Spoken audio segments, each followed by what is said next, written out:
الشيطان الرجيم بسم الله الرحمن الرحيم السلام عليكم ورحمة الله وبركاته الحمد لله الحمد لله الحمد لله رب العالمين والصلاة والسلام على رسول الأمين وعلى آله وصحبه أجمعين ومن دعا بدعوته إلى يوم الدين قال رب اشرح لي صدري ويسر لي أمري واحلل عقدة من لساني يفقه قولي أما بعد أشهد أن لا إله إلا الله وحده لا شريك له وأشهد أن محمدا عبده ورسوله اللهم صل على سيدنا Muhammad wa ala alihi wa sahbihi ajma'in. Alhamdulillah Sayyidul Ayyam, kita bersama-sama berkumpul pada hari ini dan kita sambung perbincangan buku tips wanita menuju syurga dengan tajuk muka surat 15, kewajipan sebagai isteri. Dan di bawah tajuk besarnya yang asalnya tajuknya adalah kewajipan wanita menurut Al-Quran. Jadi kewajipan wanita dalam Quran ni yang pertama kita dah tengok hari tu kewajipan kita sebagai seorang anak, dan kita dah bincang bahawa setiap daripada kita adalah anak, kan? Tak kira ibu bapa kita masih ada ataupun dah tak ada, kita adalah anak kepada seorang ibu dan ayah, dan walaupun kita tak pernah jumpa mereka sekalipun, kita tetap ada tanggungjawab sebagai anak, kan? Apatah lagi yang dibesarkan, yang dididik oleh ibu bapa kita dan kemudian ibu bapa kita masih ada, maka kita ada tanggungjawab kita sebagai anak. Apapun kita kata sebagai anak, kadang-kadang kita dengar aduan macam-macam, kan? Anak-anak yang mengadu, mak dia buat macam ni, ayah dia macam ni, kan? Macam-macam masalah. Apa pun yang terjadi, Islam mengajarkan kita sebagai anak tetap saja kita perlu membalas dan berbakti atas perbuatan yang mereka telah pun lakukan dari segi kebaikan-kebaikan yang mereka lakukan kepada kita. Okay. Itu tanggungjawab kita sebagai anak yang kita dah tengok dan bincang sebelum ni. Baik, hari ni kita nak tengok berkaitan dengan kewajipan sebagai isteri. Maknanya salah satu daripada kewajipan ataupun tanggungjawab seorang wanita yang paling utama yang disebutkan dalam Quran dan hadis itu adalah berkaitan dengan tanggungjawab kita, kewajipan sebagai seorang isteri. Siapa tak kahwin lagi kat sini? Bukan nak tolong cari jodoh dah. Sebab kita nak bincang tentang sebagai isteri. Jadi kalau kata tak kahwin lagi, perbincangan kita lain sikit. Tapi tetap kita akan belajar juga. Sebab sebagai tanggungjawab sebagai isteri ni, dia bukan hanya ketika dah jadi isteri, tapi bermula daripada sebelum lagi. Dan bahkan bermula pendidikan seorang anak perempuan tu sendiri, kita dah kena didik akhlak dan sikap dia untuk mempersiapkan diri dia menjadi seorang isteri yang solehah. Jadi sebenarnya bila seorang wanita itu bersikap sebagai isteri yang solehah, meskipun dia bukan isteri, dia tetap akan jadi wanita yang solehah. Dia ada sifat-sifat dia, kan, untuk menjadi seorang isteri yang solehah sekaligus menjadi wanita yang solehah. Sebab Nabi SAW ketika menjelaskan berkaitan dengan apakah dia khazanah paling mahal kat dunia, kan? Khazanah yang paling berharga, yang bernilai yang ada kat dunia ni, maka Nabi SAW sebutkan itu adalah wanita yang solehah. Dan bila sahabat tanya wanita solehah tu yang macam mana ya Rasulullah, maka Rasulullah sifatkan wanita solehah tu semua berkaitan dengan sifat seorang isteri. Jadi dia katakan seorang wanita yang solehah adalah wanita yang mentaati suaminya apabila disuruh, wanita yang menyenangkan hati suaminya apabila dipandang, wanita yang pandai menjaga maruah diri dia, kan? Menjaga maruah diri dan maruah suaminya, wanita yang pandai menjaga harta suaminya ketika suaminya tak ada. Jadi maksudnya semua kaitan dengan suami. Bermaksud, kita dah bincang tu dalam buku Rahsia Wanita Syurga sebelum ni, bermaksud, adakah wanita itu hanya akan jadi seorang wanita solehah kalau dia seorang isteri? Kalau dia bukan isteri, adakah dia takkan solehah? Itu yang kita nak fahami, bahawa sebenarnya ketika seorang wanita menyifatkan diri dia, memenuhi peribadi dengan sifat-sifat sebagai isteri yang solehah, maka dia dah automatik bersifat solehah walaupun dia bukan isteri. Jadi kita nak tengok macam mana tu. Yang pertama sekali, menjaga maruahnya untuk suami. Baik, apabila ingin keluar rumah, isteri solehah akan meminta izin suaminya terlebih dahulu. Dan kemudian apabila mendapat keizinan, haruslah si isteri menjaga adab sopan, tidak memakai wangi-wangian yang berlebihan, menutup aurat dan tidak menampakkan perhiasan dan sebagainya. Baik, kita ambil poin je. Menjaga maruah diri, di muka surat 16 hadis yang dinyatakan oleh Nabi SAW. La yahillu lil mar'ati an tasuma wa zawjuha syahidun illa bi'idnih. Tidak halal bagi seorang isteri yang beriman kepada Allah dan hari akhirat untuk berpuasa sedangkan suaminya ada di sampingnya kecuali dengan keizinan suaminya itu. Jadi maksudnya ini nak menjelaskan bagaimana kedudukan dan status suami dan sampai ke tahap bila kita nak melaksanakan ibadah-ibadah yang sunnah itu perlu kepada izin suami. Itu antaranya termasuklah puasa sunnah. Kenapa puasa sunat ni perlu kepada izin suami? Sebab dia ada kaitan dengan tanggungjawab seorang isteri terhadap suaminya. Dan tanggungjawab ini boleh terabai kalau kita utamakan puasa sunat. Baik, tanggungjawab asas isteri kepada suaminya adalah melayani suami. Itu tanggungjawab paling basic dan sebenarnya itu sahaja. Mentaati dan melayani suami. Yang masak, buat kerja rumah, yang jaga anak, yang basuh baju, basuh pinggan, basuh periuk, basuh belanga, basuh lantai, basuh-basuh tu semua bukan tanggungjawab asas. Jadi kalau misalnya kita melaksanakan semua itu adalah atas ihsan sebagai seorang isteri. Dan kemudian, apabila seorang wanita, seorang isteri itu melaksanakan semua tanggungjawab-tanggungjawab rumah tangga tu, tapi kemudian sehingga terabai tanggungjawab yang asas. Misalnya terlampau penat buat kerja rumah tu sampai akhirnya tak dapat layan suami lagi.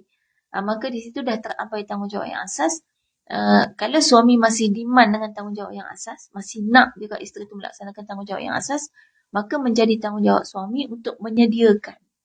Dan menyediakan misalnya bibik ataupun macam mana caralah supaya settle kerja-kerja yang membuatkan isteri dia tak berdaya lagi untuk melaksanakan tanggungjawab sebagai isteri, tanggungjawab yang asas. Ini ada dinyatakan dalam kitab-kitab mazhab yang kalau kita sebut dalam mazhab Syafi'i memang dinyatakan wajib bagi suami mencari bibik kepada isteri yang dah biasa berbibik semenjak kecil. Jadi kahwin dengan anak orang kaya ni bukan senang. Tambah kahwin dengan anak orang kaya, jenis bibik ada 5. Kan, bibik bahagian kain lain, laundry punya bibik kan satu. Bibik bahagian jaga anak lain lagi. Bibik bahagian masak-masak lain. Bibik bahagian kemas rumah lain. Kan? Bibik bahagian kawasan halaman rumah lain lagi. Kahwin dengan anak orang kaya macam ni bukan senang lah. Kecuali si wanita kata tak apa dia nak buat. Barulah boleh lepas tanggungjawab.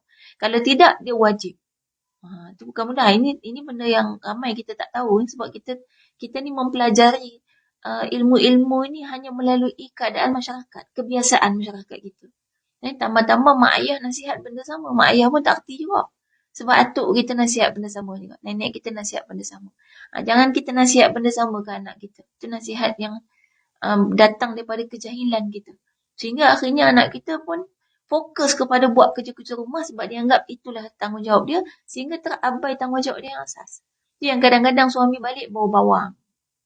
Sebab apa jadi bau bawang? Sebab dia buat kerja yang tak asas tu. Itu bukan tanggungjawab asas. Jadi dia berhias untuk suami tu yang asas.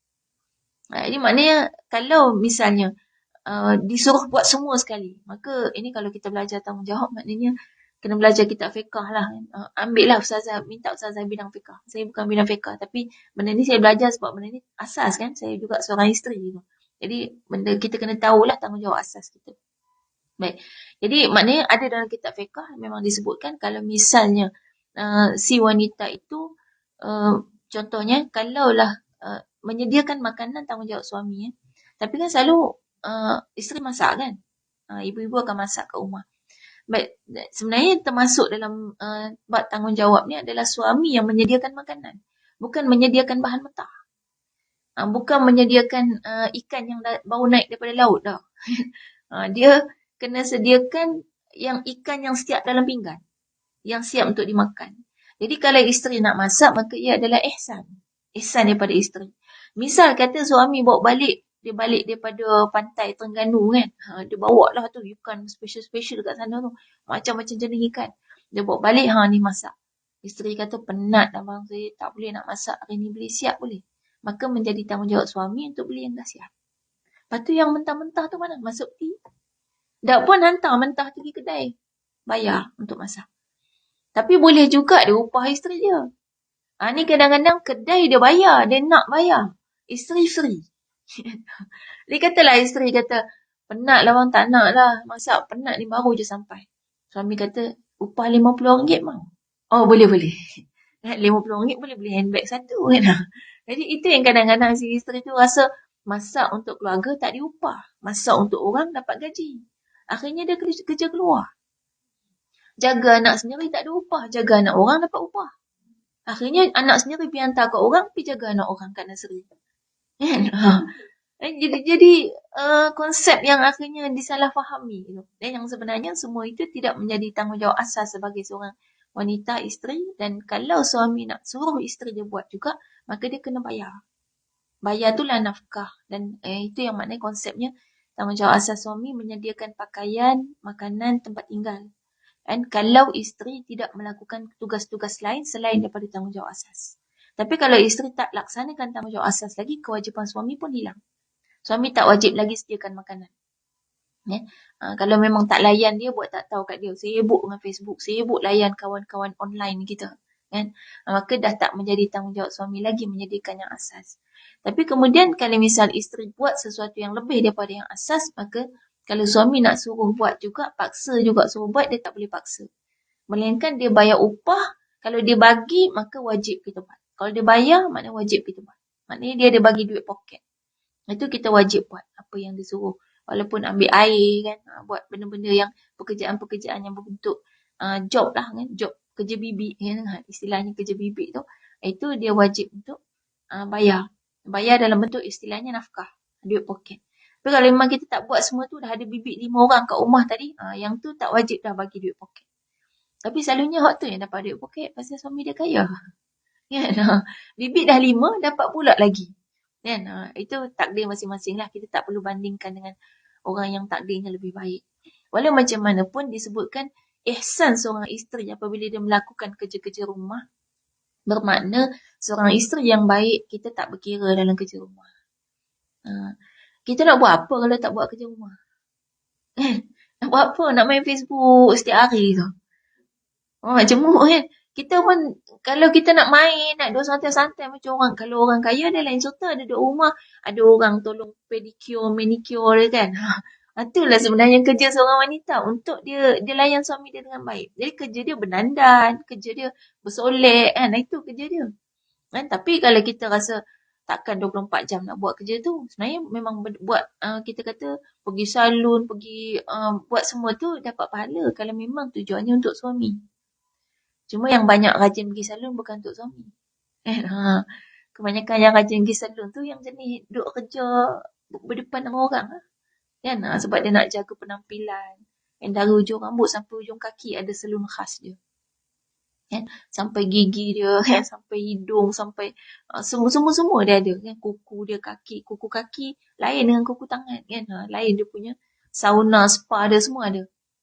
Kalau memang untuk suami tak ada masalah. Saya pernah jumpa memang ada suami isteri yang memang suami dia bagi duit untuk isteri dia pergi spa, pergi salon. Dan itu je kerja isteri dia. Suami dia nak isteri dia cantik. Cantik untuk dia. Dan dia bagi duit. Dia tak boleh paksa suruh cantik, lepas tu tak bagi apa pun. Nak cantik kan? Lepas tu suruh duduk masak kat dapur, nak cantik kan? Berkilat lah muka, dia kena wap air, wap minyak kan? Dia kena spa, sauna kat dapur. Jadi itu maknanya konsep asas yang kita perlu fahami, tanggungjawab asas sebagai isteri. Jadi maknanya, kalau kita sampai buat kerja rumah, maka itu nak kata sebagai ihsan, dan dalam kata lain, maknanya kita adalah wanita, isteri yang penuh dengan ihsan. Dan di akhirat nanti, kita akan sangat berbahagia dengan apa yang kita lakukan. Jadi maknanya gini, kalau katalah kita tak mau dah buat ibadah yang berbentuk kerja-kerja rumah tu, maka jangan sampai kita akhirnya main, duduk santai kat rumah. Tak ada kerja jadi bersembang, kan? Bergosip, sebab tak tahu nak buat apa, duduk tengok TV. Sebab kita kata dah kita tak nak buat semua tanggungjawab kita. Itu kan di akhirat nanti kita susah. Kita akan menyesal. Kat dunia dulu aku bersantai-santai sebab dengan dakwaan, ni semua bukan tanggungjawab kita. Tapi kalau kita misalnya tak mau buat tanggungjawab-tanggungjawab yang tu, maka kita lakukanlah ibadah yang lain. Yang boleh menggantikan ibadah yang tadi. Yang sama atau lebih baik. Itu konsep dia. Jadi, tadi kan masak, basuh pinggan, basuh baju, semua tu ibadah. Itu dapat pahala. Kalau tak mau buat yang tu sebab kita kata bukan tanggungjawab kita, maka gantikan dengan ibadah lain. Contoh tadi, pergi salon yang untuk suami. Kan? Maknanya berhias untuk suami. Ataupun ibadah lain tu solat, baca Quran. Kan? Buat ibadah yang lebih baik. Dan biasanya ibadah yang lebih baik ni yang lebih besar manfaat dia. Jadi kalau solat baca Quran tu manfaatnya kadang untuk kita seorang. Berbanding dengan kita menjaga rumah tangga kita sehinggalah rumah kita tu kita dapat uruskan dengan baik sehingga setiap kali suami dan anak-anak balik dia merasakan ketenangan dalam rumah tu. Itu pahalanya lebih besar. Jadi itu yang kita nak bina, suasana yang kita nak bina, itulah tujuan kita buat kerja kat rumah. Kan? Jangan sampai sambil buat kerja sambil merungut. Tu rugi. Penat dah dapat dah, pahala pun tak ada. Kan? Jadi biar dia ada seimbang. Itu dari segi tanggungjawab seorang isteri terhadap suami yang salah satunya adalah menjaga maruah diri. Termasuk tadi maruah diri maknanya ketika mana suami tak ada, kita jaga diri kita. Kan? Baik, yang keduanya, isteri haruslah mematuhi dan mentaati suami. Kan?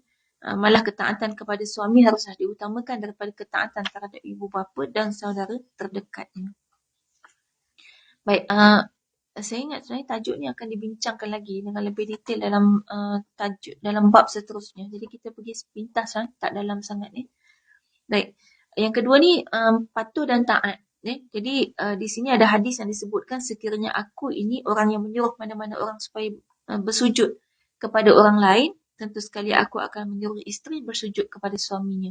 Jadi maknanya Nabi kata lau kuntu amiran ahadan ay yasjuda li ahadin la amartu al-mar'ah an tasjuda li zawjiha. Dan hadis ini menjelaskan satu konsep. Yang pertama sekali adalah bukan nak bagi tahu cerita tentang sujud pada suami, tak. Tapi nak cerita tak boleh sujud kepada makhluk. Itu kita kata mafhum mukhalafah. Sebenarnya yang dimaksudkan adalah maksud kat sini tak boleh sujud kepada mana-mana makhluk. Maksud yang kedua nak bagi tahu betapa besarnya hak seorang suami ke atas isteri dia. Dan perlu tahu bahawa ketika mana seseorang itu mempunyai hak yang sangat besar ke atas seseorang adalah disebabkan oleh tanggungjawab dia yang sangat besar ke atas orang tu juga.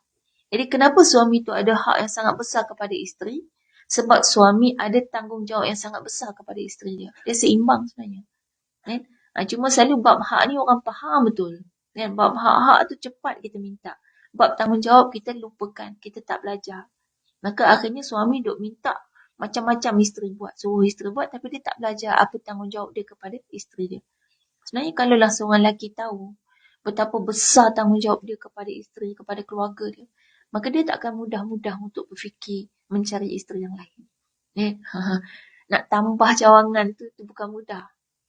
Kan? Dia gini kan, dunia ni semakin kita tambah nikmat, maka semakin besar juga risiko untuk dapat azab. Jadi sebenarnya bila ada satu keluarga, seorang isteri dan anak-anak, maka dia melakukan kebajikan setiap hari. Bila dia melaksanakan kewajipan menafkahi keluarga dia, melindungi dan mendidik keluarga dia, dia dapat pahala tiap-tiap hari. Dan ada orang lelaki yang mampu untuk melipat kali gandakan lagi dia punya pahala kebajikan setiap hari itu dengan ditambahlah cawangan. Tapi kalaulah satu keluarga itu saja dia tak tunaikan kewajipan dengan baik dan sempurna, maka macam mana agaknya dia nak tambah kebajikan? Malah sebenarnya bila dia tambahkan lagi beban dia tu, maka dia akan menambahkan dosa. Dan ni maknanya kewajipan seorang suami tu termasuklah menafkahi isteri dia sehinggalah si isteri dia tidak perlu lagi berusaha sendiri dengan tenaga yang ada untuk cari duit untuk keluarga. Itu maksud dia sampai suami mampu. Ni bekerja ni, wanita ni banyak yang bekerja bila tanya kenapa nak membantu menafkahi keluarga. Itulah jawapan dia. Sebab tu saya tak tanya dah. Kebanyakannya macam tu. Tapi sebenarnya cuba kita cek balik. Dan berapa persen daripada gaji kita tu memang kita guna untuk keluarga kita. Dan maknanya memang betul itu ke? Atau sebenarnya suami kita memang dah cukup gaji pun, dah cukup dah untuk keluarga. Tapi kita belajar ngaji kan, kita dah ngaji tinggi-tinggi, takkan tak kerja. Kita rasa nak kerja. Niat tu dia tak ada masalah lah. Selama mana suami mengizinkan. Tapi perlu diingat tanggungjawab asas kita tak boleh terabai. Ya. Tanggungjawab yang asas tu yang akan ditanya nanti di hadapan Allah. Yang tambahan ni, dia bukan yang asas. Tambahan ni maknanya dia sunat lah. Kalau memang mencapai tujuan, maka dapat pahala. Tapi yang bahayanya, ada isteri kerja sebab nak duit poket sendiri. Ada duit sendiri senang nak buat apa-apa.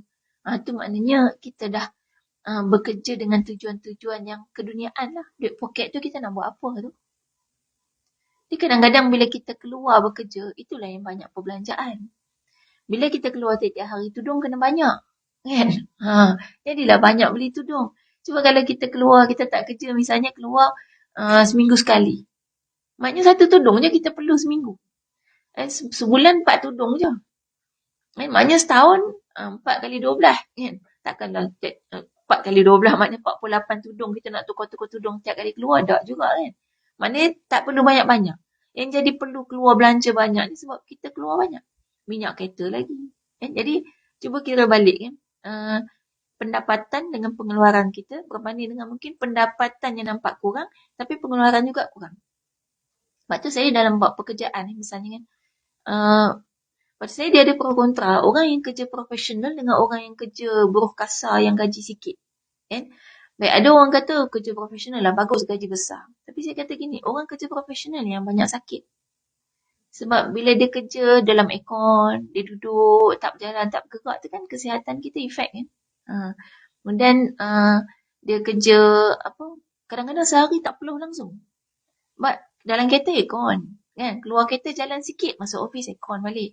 Kan? Lepas tu keluar sikit, masuk kereta aircon balik. Sampai rumah, parking betul-betul depan pintu. Masuk rumah aircon pula. Tak berpeluh sehari. Tak berpeluh ni tak sihat kan? Dia yang sihatnya keluar peluh. Kan? Sebab tu buat kerja rumah ni kena happy. Itulah dia exercise kita. Kan? Kalau boleh tak payah duk lengang-lenggok sambil beletih dah. Biar berlari semangat kan. Dapur sampai ruang tamu tu berlari kan. Jogging. Kan? Baru jadi aktif. Kan memang ada kajian menunjukkan wanita ni dengan kita bekerja dalam rumah tu, itu exercise yang memadai untuk kita. Sedangkan lelaki kalau buat kerja macam wanita dalam rumah, dia tak cukup. Dia kena lebih aktif lagi untuk dapatkan pembakaran kalori yang sama dengan wanita. Jadi maknanya memang kita dicipta makhluk rumahan. Maksudnya aktiviti pergerakan dalam rumah tu memadai. Kalau mengemas, sapu sampah misalnya dengan penuh semangat, jangan lembeh. Macam tak larat je kan, sapu tu macam duk geram je kan. Sambil nak marah-marah tak. Itu dia tak keluar tenaga betul. Lepas sapu dengan penuh semangat. Kan? Tapi jangan sampai terbang semua debu kan. Semangat sangat. Kan? Itu maknanya kita kata aktiviti yang kita kata buat kerja tu satu yang buatkan kita gembira. Kadang-kadang kita tengok sekular dalam aktiviti kehidupan. Macam mana? Contoh kan, kita bila nak exercise, kita boleh ambil masa untuk pergi ke track jogging. Sebab nak jogging. Tapi bila berjalan dalam rumah, depan belakang, sapu rumah, kemas rumah semua, kita komplain. Penat lah macam-macam. Tapi bila pergi jogging, tak ada pula kata penat. Padahal penat kan. Kan berpeluh juga kan. Termengah-mengah juga. Tapi bila kita kata exercise, kita kata ni bagus untuk kesihatan. Bila buat kerja, kita rasa berat. Sama dengan orang lelaki. Pergi gym, okey, angkat tu besi berat-berat, beratus kilo kadang. Balik rumah angkat anak pun tak nak. Kan? Padahal saya tengok kadang, saya tengok adik-adik saya lelaki, dia layan anak. Layan anak tu anak 3. Satu duduk kaki kanan, dia baring. Satu duduk kaki kanan, satu duduk kaki kiri, kecil-kecil lagi lah anak dia. Jangan anak 15 tahun duduk kaki, patah kaki mak ayah. Yang anak kecil-kecil. Satu duduk kat tangan ayah. Kan? Dia angkat lah, kaki angkat, tangan angkat. Anak tu seronok kan. Ayah tu dapat main gym. Tapi sekaligus beraktiviti dengan anak-anak. Gym tu, dia otot dia kan. Macam sama kat gym kita duk angkat besi tu. Kaki pun duk angkat sangkut dekat besi tu kan. Ni angkat anak-anak. Anak-anak pun happy. Kan? Itu kita kata aktiviti. Yang kita kata, biar kita tidak sekular dalam aktiviti kita. Sekular dengan makna kata memisahkan di antara dunia dengan akhirat. Sehingga akhirnya untuk buat kerja kita rasa beban, tapi untuk kepentingan-kepentingan dunia kita boleh buat. Dan jalan kaki. Kita kan ada kempen kerajaan untuk suruh kita jalan kaki 10,000 langkah, 10,000 langkah sehari. Saya percaya kalau kerja macam ni susah nak dapat 10,000. Susah. Saya kadang-kadang ada hari Sabtu saya manah 2 minggu sekali ada kelab kan. Itu pagi sampai tengah hari tu. Saya pakai jam yang ada langkah tu. Itu kalau saya jalan biasanya pagi Sabtu saya ada kuliah online. Saya buat kat rumah. Jadi tempat manah tak jauh. Lepas kuliah tu saya lebih suka jalan kaki. Pergi ke tempat manah dapat 1,000 langkah. Untuk jalan kaki dari rumah ke tempat manah. Tapi kadang suami kata naik basikal lah. Saya kata Saya suka jalan kaki sebab dapat banyak langkah. Basikal tak dapat banyak langkah. Lagi satu rumah saya atas bukit. Turun sedap lah naik. Oh, naik. Termengah-mengah gitu. Kan? Akhirnya tolak juga basikal. Jadi maknanya 1,000 langkah. Lepas tu pagi sampai tengah hari. Tak dapat 10,000. Walaupun dah duduk padang dah tu. Kan? Tak duduk. Pagi sampai tengah hari tu tak duduk. Memang berjalan. Berjalan mana-mana. Jalan kutip anak panah. Cari anak panah semua tu. Itu kadang dapat sekitar 3,000 langkah je. Nak sampai 10,000 tu payah. Ha. Bukan senang. Dekat kawasan saya ada dia buat signboard nak dapat 10,000 langkah dia suruh keliling 2 bangunan tu 10 kali. Baru dapat 10,000. Tu luas tu. Dan ambil masa kalau betul-betul jalan macam tu sekitar lebih daripada 1 jam. Jadi kalau kita buat aktiviti yang maknanya kat rumah kita, kalau kita berjalan ni rumah besar-besar tu, berbahagialah. Berjalan dari ruang tamu sampai dapur. Ruang tamu dapur. Tak payah susah hati. Kan? Walaupun ulang-alik tak apa. Itu exercise. Kan? Daripada kita ambil masa pula nak pergi exercise, tinggalkan semua kerja-kerja kita yang lain. Itu konsepnya. Lagi yang halaman besar tu. Seronok lah. Tak payah cari tukang kebun. Kita jadi tukang kebun tu sihat untuk kita.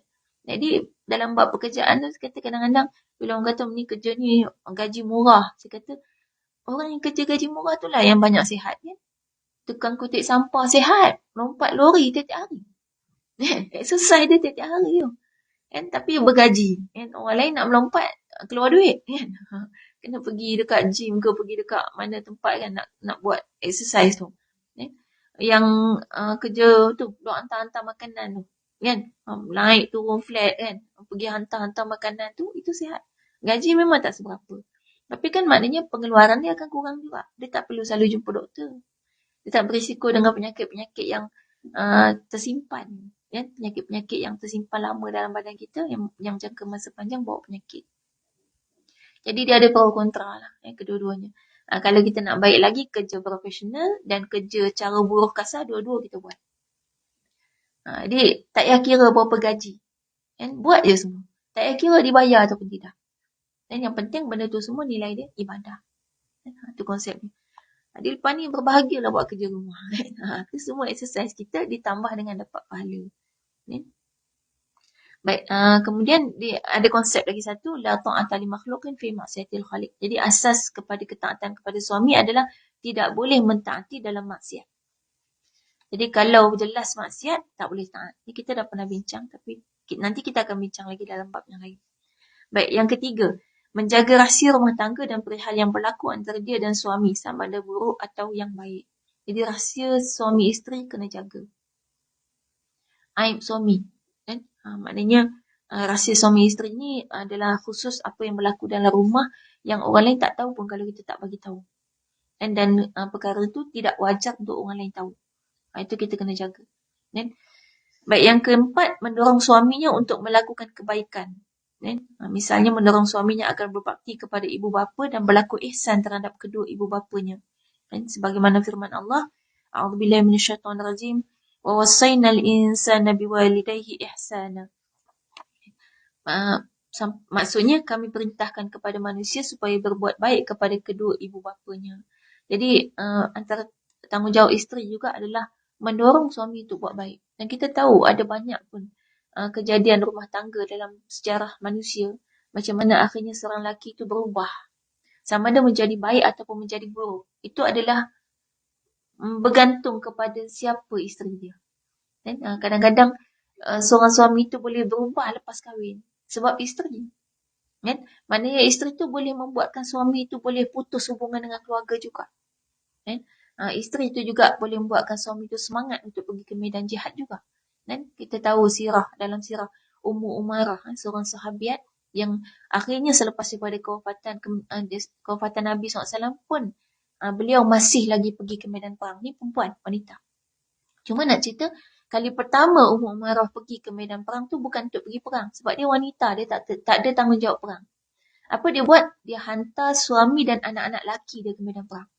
Maksudnya, apa yang salah satu daripada penguat semangat suami dan anak-anak laki dia untuk pergi berjihad di jalan Allah, ada ibu, ada isteri yang begitu semangat. Sanggup pergi hantar ke medan perang. Cuba kalau isterinya kata, bang janganlah pergi. Nanti kalau jadi apa-apa, saya macam mana? Kan? Siapa nak jaga saya? Kan? Ataupun yang baru kahwin lagi lah. Kalau baru je kahwin tu kan contoh Hanzalah tu kan.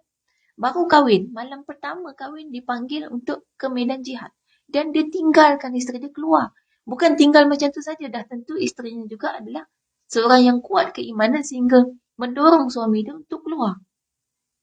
Pergi medan jihad, tak apa, tinggalkan saya, tak apa. Itu adalah panggilan kewajipan bagi para pemuda. Itu maknanya kita kata macam mana peranan wanita yang di balik tabir, orang tak nampak. Tapi dia ada peranan yang sangat besar. Berapa banyak juga suami yang akhirnya gelisah pening kepala kat tempat kerja pasal bini tak habis-habis merajuk. Silap sikit merajuk. Tiap-tiap hari balik merajuk. Tiap-tiap hari balik ada je minta macam-macam. Lepas tu kalau tak dapat merajuk seminggu. Dan akhirnya suami jadi pening. Tak boleh fokus buat kerja. Dan itu maknanya bagaimana wanita tu mempengaruhi keadaan rumah tangga. Sama juga dengan anak-anak. Ada anak-anak yang baru ni ada kes anak dia balik sekolah, duduk depan pagar. Duduk meletup. Kata ni nak minta sedekah ke apa? Saya tanya kan. Dia kata, dah, kejap, rehat kejap. Kenapa rehatnya di depan pagar? Bukan masuk rumah. Dia kata, saya takut masuk rumah nanti saya tak boleh rehat. Dia kata gitu. Kenapa? Sebab masuk je mak dia akan suruh dia buat macam-macam. Sapu sampah, ambil baju, letak kat belakang, jaga adik, macam-macam. Dia baru balik sekolah. Mak dia tak perasan, bukan mak dia tak sayang anak pun. Tapi dia jenis tak boleh tengok tempat siapa. Jadi, dia sendiri pun baru balik kerja dan penat. Akhirnya semua satu rumah kena buat kerja. Kecuali yang degil. Ni anak ni tak degil. Jadi dia ikut cakap, dia dengar kata, tapi dia kata dia penat balik sekolah, akhirnya rehat depan pagar. Jadi maknanya ini suasana yang akhirnya kita membuatkan keadaan dalam rumah kita tidak lagi memberikan ketenangan. Akhirnya saya kata janganlah depan pagar macam ni. Orang nampak macam minta sedekah. Kesian kan. Masuk sikit kat pagar, duduk kat halaman kalau tak masuk rumah pun. Baru masuk, duduk tepi rumah tu. Mak dia duduk heran, ni anak ni mana tak balik-balik. Rupanya lama dah balik. Tapi tak masuk rumah. Dan ada kes macam tu kan. Mungkin ada lagi kita kata keadaan-keadaan yang kadang-kadang kita tak perasan. Ni benda-benda ni kadang kita kena minta pandangan orang luar. Kan? Orang yang nampak dari luar gitu. Kita kadang-kadang boleh nampak, bila dapat pandangan orang daripada luar, kita bertanggapan, dia orang luar, tak faham. Dan dia tak tahu apa jadi. Tambah bila situasi macam tu, boleh bayangkan kalau kita ibu tu, lepas tu ada orang bagi tahu kat kita, anak awak tadi balik rumah, balik sekolah, dia tak mau masuk rumah. Sebab takut kena suruh buat kerja. Marah tak kita agak-agak sebagai ibu? Kan? Mungkin kita marah anak kita lah, ni pasal apa buat macam tu, malu kat orang. Kan? Jadi akhirnya tak selesai masalah. Itu maknanya bagaimana sikap kita. Kadang wanita ni kalau dia fikir-fikir, sikap kita saja dah cukup untuk membuatkan suasana di sekitar kita tu menjadi baik ataupun tidak. Jadi memang kita perlu perhatikan macam mana kita nak bersikap untuk membuatkan keluarga kita berada dalam keadaan yang baik. Jangan terlalu ikut emosi dan nafsu kita. Walaupun kita katakan, wanita ni kan memang emosinya kuat. Jadi orang kena fahamlah kita. Orang faham kita, ya, kita harap orang faham kita. Tapi dalam masa yang sama, kita juga perlu memahami orang lain. Kadang-kadang kita ni gini, kita selalu sebut orang salah faham dengan kita. Tapi kita salah faham dengan orang, kita tak kira. Ingat gini ya, kadang saya fikir gini, kalaulah ada dua orang misal, orang ni, 1, 2, contoh kan, 2 orang ni. Seorang ni, dia pun cakap dengan yang seorang lagi ni. Seorang lagi ni pun cakap tajuk yang sama, benda yang sama. Lepas tu last sekali dua-dua ni faham lain. Lain-lain lah. Akhirnya yang seorang ni dia kata, awak dah salah faham ni apa yang saya cakap. Padahal kita tak fikir ke, orang ni juga dia cakap benda lain. Contoh, kita bagi contoh. Apa ya, katalah. Kita kata, lepas kerja nanti kita pergi shopping lah. Contohlah kan. Dia ajaklah kawan dia, lepas kerja kita pergi shopping. Baik, okey, setuju dua-dua. Lepas tu kawan ni pun tunggulah. Kan? Tunggu lepas kerja. Pasal apa tak datang-datang kawan kita seorang lagi ni. Dia pun pukul 7 malam baru datang. Kan? Datang tu, Marahlah kawan ni. Kata lepas kerja kita pergi shopping, pasal apa lambat sangat datang? Yang B ni kata, awak dah salah faham ni. Lepas kerja kita pergi shopping, betul lah. Saya habis kerja pukul 7. Saya OT hari ni. Kan? Kawan tu kata, bila kata lepas kerja, awak dah salah faham ni. Kata, maksud saya lepas kerja tu kan, maksudnya lepas kerja kan pukul 5. Office kita kerja pukul 5 habis. Lepas kerja pukul 5 lah, bukan pukul 7. Awak OT tu cerita lain. Dia pun kata, awak salah faham. Maksud saya lepas saya selesai kerja. Dia kata, awak salah faham. Maksud saya lepas kerja, office tutup. Siapa salah faham sebenarnya? Dua-dua kan? Tapi kita selalu fikir orang tu yang salah faham pasal kita. Yang ni pun fikir orang tu yang salah faham pasal dia. Itu yang selalu jadi kat kita. Jadi kita selalu buat anggapan orang salah faham kat kita. Padahal kan kita juga salah faham kat orang. Baik, sekarang macam mana nak cari jalan temu? Faham yang betul yang mana sebenarnya? Kena balik kepada sistem. Kalau bab kerja ni payah jugalah. Balik pada sistem, maknanya kalau ada lah definisi lepas kerja dalam kita punya perjanjian masa kita sign dulu, kalau ada definisi dia, kat situ kita boleh rujuk. Tapi kalau tak ada definisi, maknanya memang dua-dua salah. Kita nak ambil jalan tengah, nak selesaikan gini je lah. Anggap ini miscommunication, kita dua-dua salah. Baru boleh selesai. Minta maaf dah, maknanya lain kali kita ambil definisi sama-sama. Okay? Mulai sekarang, lepas ni kalau kita nak janji, kita letak sama-sama definisi. Apa maksud ayat lepas kerja? Lepas ni kalau bersalah lagi, baru kita akan rujuk semula definisi yang telah kita buat. Baik, itu kalau sistem manusia. Sebab kita ada try and error. Kita ada silap, kita ada terlepas pandang. Manusia kan? Tapi kalau sistem Allah tak ada terlepas pandang. Sistem Allah komplit, semua sempurna. Maka sebab tu kalau ada salah faham, kalau ada salah faham dalam konsep agama, maka kita kena balik semula kepada sistem yang Allah telah tetapkan. Dia takkan ada salah faham kalau kita balik ke situ. Tapi sentiasa akan ada salah faham kalau kita bergantung kepada sistem manusia. Ya. Dalam rumah tangga sama juga kan. Suami kata awak salah faham, isteri pun kata awak salah faham. Padahal dua-dua salah faham. Jadi kalau dah gitu, kalau saya memang lebih suka ambil jalan tengah. Bila orang duk kata awak ni dah salah faham, saya tak mau pertahankan salah faham saya juga. Tapi saya lebih suka kita mengakui je lah, ambil jalan tengah. Kita kata okey, kalau gitu dah. Kuncinya adalah kita miscommunication. Bila miscommunication ni, kalau awak nak pertahankan macam mana pun, takkan selesai. Kan? Sekarang kita berhenti kat sini, apa tindakan kita lepas ni? Tapi kadang-kadang payah juga, ada orang yang tak mahu, dia nak emosi juga. Tak, saya cakap macam ni juga. Awak memang dah salah faham. Dia nak gitu juga. Dah gitu tak apalah, dah sekarang awak nak apa? Itu kalau akhirnya tak ada apa-apa, saja nak marah. Itu dah selesai lah. Maknanya benda tu tak boleh diteruskan lagi. Baik, itu konsep dalam bab yang kita sebutkan tadi mengenai dengan akhlak sikap kita untuk mendorong suami kita melakukan kebaikan. Baik, yang kelima, membantu suami dalam menjalin hubungan baik dengan saudara maranya dan membantu suami dalam ketaatan kepada Allah. Itu yang konsep yang sama macam tadi. Yang lebih detail lagi dijelaskan dalam poin kelima ni, maknanya kena bantu suami untuk jalin hubungan yang baik dengan keluarga dia. Ini yang kadang-kadang susah. Banyak wanita yang membuatkan suami akhirnya jauh daripada keluarga dia. Kadang kita gaduh dengan mak mertua, kita pun tak suka balik. Bila kita tak suka balik, suami malahlah nak balik. Itu secara tak langsung kita dah pun putuskan hubungan dia dengan keluarga dia. Kita dah jauhkan dia daripada keluarga dia. Dan bila nak balik kampung, kita nak balik kampung kita, suami nak balik kampung dia. Kita pun akhirnya dah lah balik kampung masing-masing. Jadi kita tak ada yang suami pula setiap kali balik ditanya, isteri kamu mana? Akhirnya dia pun malas nak balik bila isteri tak balik. Cara tak langsung, kita tak cakap apa-apa, tapi perbuatan kita dah pun membuatkan suami jauh daripada keluarga dia. Ini tanggungjawab kita lah sebagai wanita kan, untuk membuatkan suami itu dapat melaksanakan tanggungjawab dia yang sebenar sebagai khalifah atas muka bumi. Sebab itulah kenapa Allah meletakkan hukum hakam di mana seorang suami apabila dia telah berkahwin, tak putus lagi dia punya tanggungjawab kepada keluarga. Sebaliknya wanita apabila telah berkahwin, tanggungjawab dia dah fokus kepada suami sahaja. Salah satunya adalah untuk menyeimbangkan dengan tanggungjawab seorang isteri dalam menggalakkan suaminya untuk membuat kebaikan.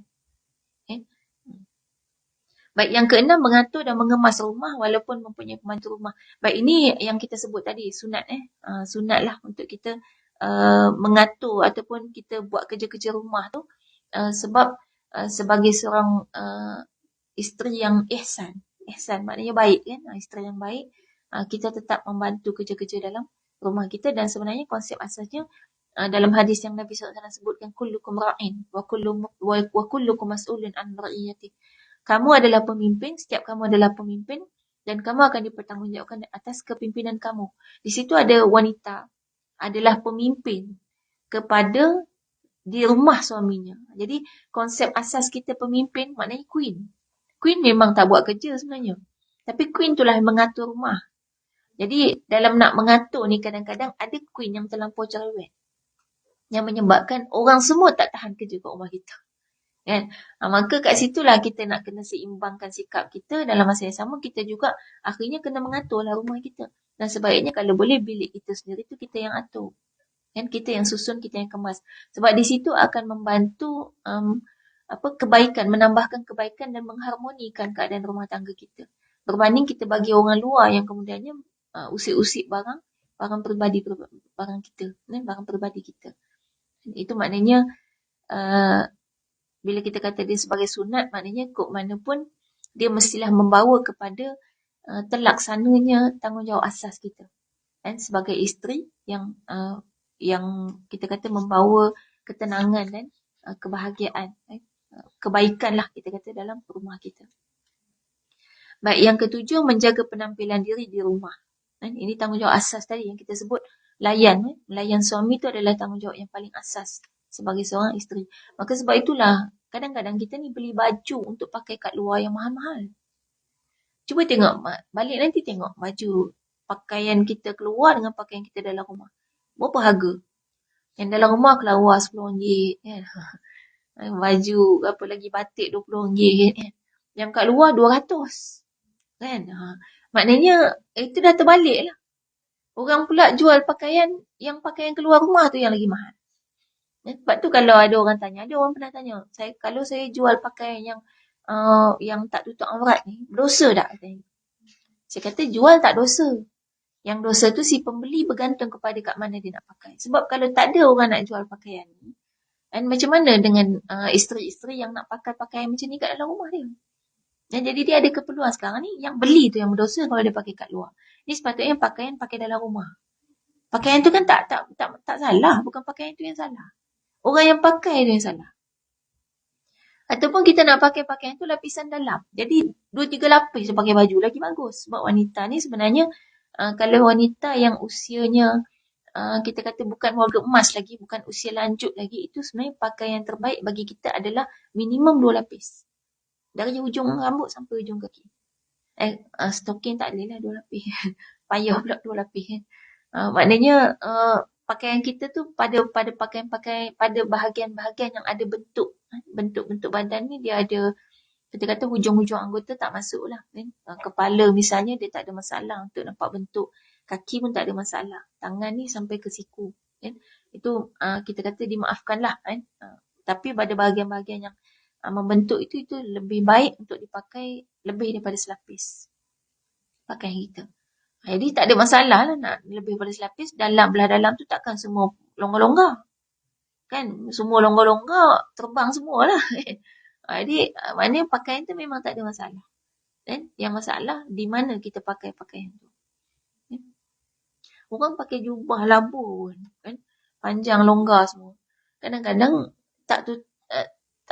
kira kita kata jadi masalah juga kalau kain itu melekat habis dengan badan. Ataupun kadang-kadang memang dia pakai macam tu tapi selapis je. Lepas tu bila naik motor, tudar tu selak. Bukan terselak, memang dia selak lah. Tak boleh nak tutup rapat sampai buku lali kan. Dia selak sampai ke lutut. Nampaklah aurat dia.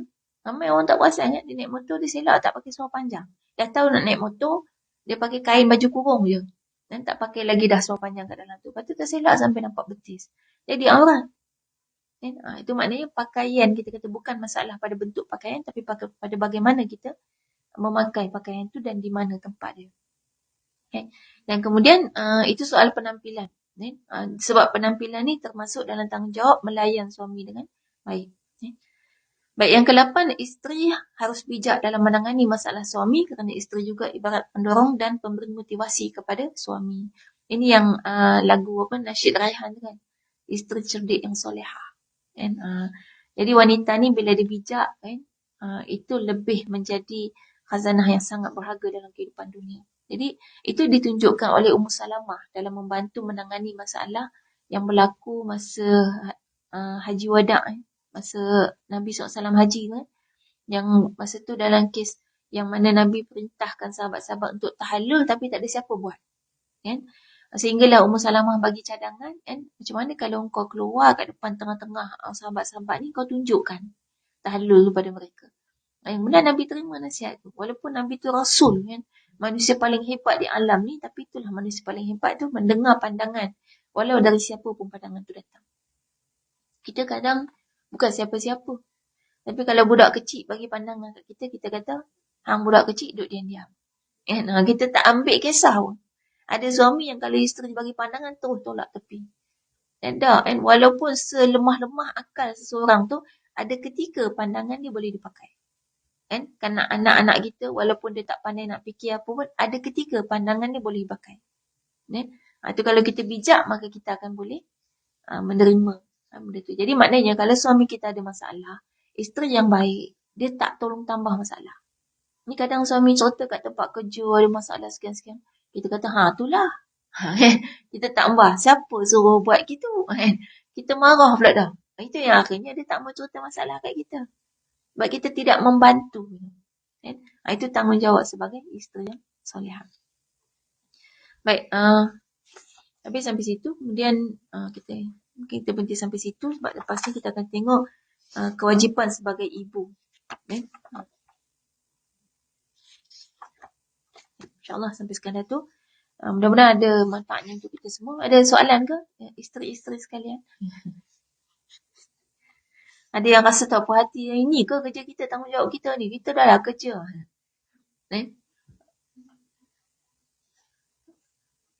Kita ginilah kan. Kita ambil konsep asas sebenarnya dalam Islam yang dinamakan sebagai tanggungjawab. Kita simpulkan yang dinamakan sebagai tanggungjawab asas, itu yang akan ditanya di hadapan Allah. Lepas selesai tanggungjawab asas tu kita buat dengan baik dan sempurna, barulah akan ditengok yang sunat-sunat. Untuk menampung kekurangan dalam tanggungjawab yang asas. Tapi kalau tanggungjawab asas ditinggalkan, tak tengok yang sunat-sunat. Campak dulu dalam neraka. Untuk dibersihkan dosa-dosa kita sebab tak selesaikan tanggungjawab yang asas. Dah selesai, bersih dah kita punya dosa tu, barulah kemudian kita akan ditengok pada kerja-kerja sunat kita yang lain. Sebab tu jangan abai yang asas ni. Kena tetap saja kena tengok pada yang asas. Sebab sebenarnya terus terang saya bagi tahu, saya perhatikan wanita ni sebenarnya ni sebab ni pejabat, maknanya confirm semua kerja. Kan ada suri rumah datang hari ni. Tengok online mungkin ada kan. Baik. Jadi maknanya sebenarnya banyak wanita yang bekerja ni dia tak mampu sebenarnya. Walaupun orang kata wanita hebat, boleh multitasking, walaupun boleh kerja, boleh buat kerja rumah. Tak. Ada banyak ibu-ibu yang mengabaikan anak-anaknya bila bekerja. Banyak isteri yang mengabaikan suami bila bekerja. Kalau itulah kita, maka kita sebenarnya tak mampu bekerja. Kita takut di akhirat nanti kita akan ada masalah. Ini mungkin akan ada lah yang confuse macam mana pula kalau kita tak kerja, suami tak bagi nafkah. Sebab suami ni ada juga baru ni sembang kan. Ustaz, orang lelaki lah kan, dia kata, nak tahu orang lelaki ni fikiran dia. Kadang-kadang, dia memang baguslah dia jaga anak, dia buat kerja rumah. Ni sebagai lelaki kan, dia buat kerja rumah. Cuma dia tahu tanggungjawab dia. Tapi dia memang rasa memang penat dia kata. Dan kadang-kadang mungkin terlintas di fikiran orang lelaki ni. Dia kata, aku dah lah cari duit untuk keluarga. Isteri tak kerja. Jaga anak-anak. Dah lah aku cari duit untuk keluarga. Jaga anak pula dah. Kan? Lepas tu, basuh pinggan, masak. Kalau nak masak yang jenis banyak-banyak tu memang dia akan masak. Kan? Dia apa kerja perempuan sebenarnya? Dia terlintas gitu kan. Kan saya bagi tahu fitrah wanita ni sebenarnya Allah bagi. Dia nampak tak buat apa-apa, tapi sebenarnya dia dah banyak kerja dia buat dalam diri dia sendiri. Contoh ketika dia datang haid. Dia sakit tu dia tahan. Kerja tu orang tak nampak. Tak ada siapa tahu pada hari kelima setelah datang haid hari kelima, adakah kita masih sakit atau tidak. Dan level mana rasa sakit kita. Dia tak tahu kan. Tak ada siapa pun tahu. Dan kadang-kadang diam je. Kita pun tak tahu nak banding. tenaga kita dengan suami kita pada ketika sekarang ni. Siapa punya tenaga tengah lebih banyak? Balik kerja, suami kata penat. Kita pun kata penat. Siapa ada alat untuk ukur siapa lebih penat sebenarnya? Ya.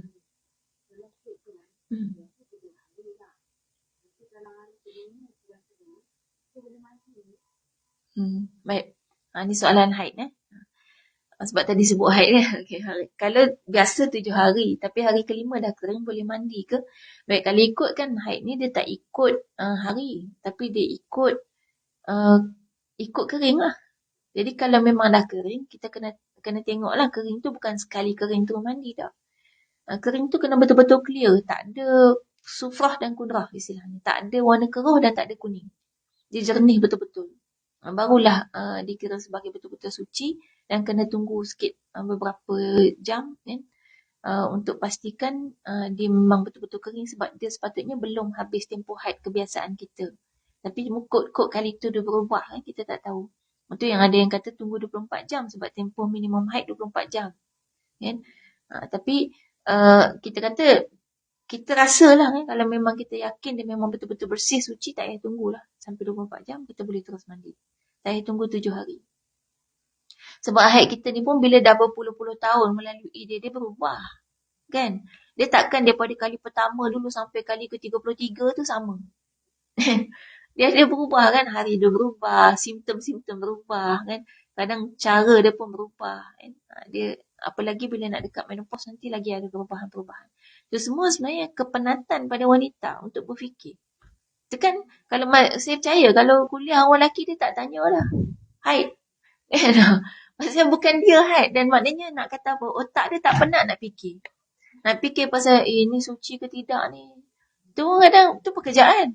Yang orang lelaki tak nampak. Nampak isteri duduk diam, rupanya tengah confuse. Kan? Nak pergi kuliah lambat lagi kan. Sebulan sekali kan. Nak tanya ustazah, tunggu kuliah pula dah. Nak tanya siapa ni, tak reti. Suami lagi tak reti kan. Kan? Confuse ni haid ke tidak ni, nak kena solat ke tidak. Itu penat dah, tak penat. Kan? Itulah pekerjaan yang orang lelaki tak nampak. Dia rasa isteri dia tak buat apa-apa. Kan? Jadi maknanya fitrah-fitrah kita yang berbeza. Jadi kita perlu fahami jugalah orang lelaki dia kadang-kadang nampak buat kenapa semua jadi tanggungjawab dia. Memang ya kalau kita ikut tanggungjawab tu, isteri punya tanggungjawab cuma layan dan taat suami je, macam tak buat apa. Padahal Allah dah sediakan banyak perkara dalam fizikal kita sendiri yang kita kena jaga. Sebab itulah wanita tu kalau kata nak sebut tentang penjagaan diri wanita, banyak kan. Banyak produk penjagaan diri wanita. Tapi kalau kata penjagaan diri lelaki, boleh bilang produk. Nak boleh bilang kan berapa produk dia. Maknanya tak banyak benda nak jaga.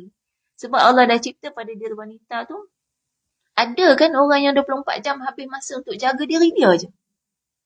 Daripada muka dia saja 3 jam sehari. Lepas tu kaki saja kan, sekali dia pergi pedicure, manicure tu 2 jam. Dia boleh habis 24 jam untuk jaga diri dia. Tapi kalau orang lelaki lah 24 jam jaga diri, dia tak jadi orang lelaki dah. Sotong kan. Dia dah pindah tu kan. Jantina separuh kan. Sebab orang lelaki dia tak perlu penjagaan semua tu. Maksudnya nak kata memang wanita tu ketika dia tak buat apa-apa, dia dah pun melakukan sesuatu. Yang orang lelaki tak nampak. Orang lelaki ni kerja dia berbentuk fizikal. Kalau dia duduk tak buat apa-apa, memang dia tengah tak buat apa-apa. Itu fitrah yang kalau nak faham dia kena belajar. Dia kalau tak belajar takkan faham sebab dia tak pernah dan sampai bila-bila pun takkan jadi perempuan. Kalau dia jadi perempuan pun dia hanya boleh ubah fizikal. Dia tak boleh ubah yang dalaman. Sebaliknya wanita sama juga, kita pun tak pernah dan takkan jadi lelaki sampai bila-bila pun. Kalaupun ada tomboy berubah hanya fizikal semata-mata. Dalaman tetap tak sama. Hormon-hormon kita semua tu tak sama. Tak boleh tukar pun. Tak ada operation boleh tukar hormon. Tak ada operation boleh tukar organ-organ dalaman. Kita tahu ketebalan kulit. Ada operation boleh tukar ketebalan kulit. Tak sama ketebalan kulit lelaki dengan perempuan. Allah dah cipta semua tu beza. Maknanya kalau kulit wanita 1.5 kali ganda lebih nipis pada lelaki, maknanya dia perlu dijaga lebih lagi supaya dia tidak mudah rosak. Sedangkan yang 1.5 kali ganda lebih tebal tu, dia tak perlu jaga banyak sebab dia memang tak mudah rosak. Benda tebal susah rosak kan dibandingkan benda nipis. Itu maknanya kerja-kerja kita. Yang memang tak nampak lah, orang tak nampak. Jadi uh, maknanya walau macam mana pun kita fahami konsep itulah dia tanggungjawab asas kita dalam kehidupan kita. Jadi balik check dah, cuba check. Adakah bila kita bekerja ni kita terabai tanggungjawab kita yang paling asas?